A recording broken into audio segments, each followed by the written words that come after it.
Question number 7, Carmel Sepuloni.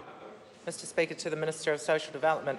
Why is the government, according to the Salvation Army, quote, inventing new numbers like pseudo-service-level indicators that are difficult to verify and have no point of reference, end quote? Is it to hide the true state of poverty in New Zealand? The Honourable Anne Tolley. Mr Speaker, I fully reject the member's assertion. The Salvation Army report does not question how poverty numbers are measured. The Ministry of Social Development regularly puts out the Household Incomes Report that looks at a large number of measures around hardship and poverty in New Zealand, and the Salvation Army report makes a fair and reasonable use of this MSD data.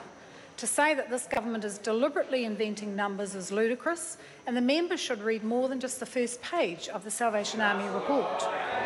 Supplementary question, Mr Speaker. Order. Order. Supplementary question, Carmel Sepuloni. Does she agree that, quote, government agencies appear to be using targets and the numbers behind them in a less than straightforward manner, end quote, and isn't this just another example of her department being disingenuous? The Honourable Anne Tolley. Mr Speaker, no, I reject that assertion too, and I think the Minister of Finance has already addressed it. Many of the stats used and quoted in the report are actually Tier 1 statistics.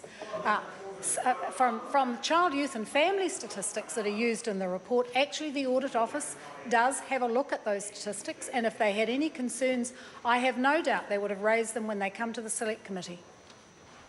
Supplementary question, Carmel Sepuloni. When will she stop her officials, quote, changing definitions behind indicators so results appear better, end quote, a practice confirmed in the Salvation Army reports? The Honourable Anne Tolley. Well, Mr Speaker, I think the member is jumping to great conclusions because there is no evidence produced in the report. They ask some legitimate questions about changes in practice and what effect that might have had on the reporting, all of which have been answered today very clearly by the Chief Social Worker, Paul Nixon. Supplementary question, Carmel Sepuloni. Does she agree with the Children's Commissioner who said in Select Committee today, quote, the government's own data does not show change when it comes to child poverty, end quote?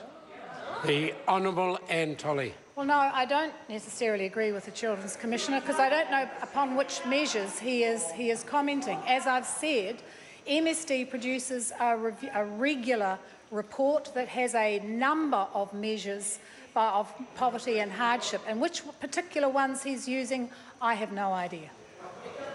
Mr Speaker. Supplementary question, Carmel Sepuloni. Does she agree with her own ministry's report on household incomes that 305,000 kids are in poverty on her watch, and this number has gone up by 45,000 in 1 year alone? The Honourable Anne Tolley. Well, Mr Speaker, the member misquotes MSD's report mischievously, as the report itself stated. To use that figure would be mischievous because, in fact, it reflects the median income raised by 3%. So the opposite to that is that you could reduce child poverty by reducing the median income, which just shows how stupid the member is to quote that figure. Order. Order. The last part of that answer will clearly lead to disorder.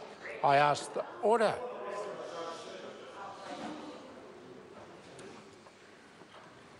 Question